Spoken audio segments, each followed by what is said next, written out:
Luxury gold తక్కువ ధరలో Mukunda jewellery factory outlet. No making charges.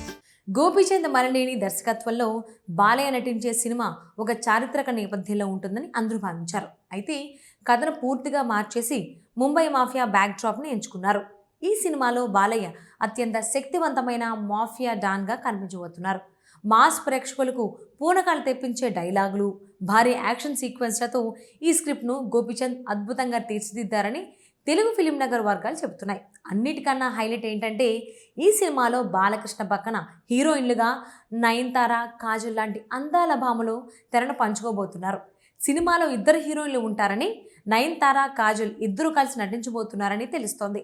Bhagavanth kesari హిట్తో Balayya, Kajal కాంబినేషన్కు మంచి క్రేజ్ రావడంతో అదే సెంటిమెంట్ను ఇక్కడ కూడా రిపీట్ చేయాలని మేకర్స్ భావిస్తున్నారు. బాలయ్య, నయనతార కాంబో అంటే అది సూపర్ హిట్ కాంబో అని చెప్పొచ్చు. వీరిద్దరూ కలిసి నటిస్తే సినిమా హిట్ అవ్వడం గ్యారంటీ. ఈ సినిమా షూటింగ్ ప్రస్తుతం శరవేగంగా జరుగుతోంది. ఇప్పటికే రామోజీ ఫిలిం సిటీలో ఒక భారీ షెడ్యూల్ను పూర్తి చేసుకుని సెకండ్ షెడ్యూల్ కోసం ముంబైలో భారీ సెట్టింగ్స్ వేశారు. మ్యూజిక్ సెన్సేషన్ తమన్ ఈ చిత్రానికి సంగీతాన్ని అందిస్తున్నారు. ఇప్పటికీ మ్యూజిక్ సిట్టింగ్స్ పూర్తయ్యాయని, తమన్ తన ట్రేడ్ మార్క్ బ్యాక్గ్రౌండ్ స్కోర్తో ఈ సినిమాను మరో లెవెల్కు తీసుకెళ్లబోతున్నారని టాక్. వృద్ధి సినిమాస్ బ్యానర్పై వెంకట సతీష్ కిలారు ఈ చిత్రాన్ని నిర్మిస్తున్నారు. రాజస్థాన్లో కూడా షూటింగ్ జరుగుతోంది.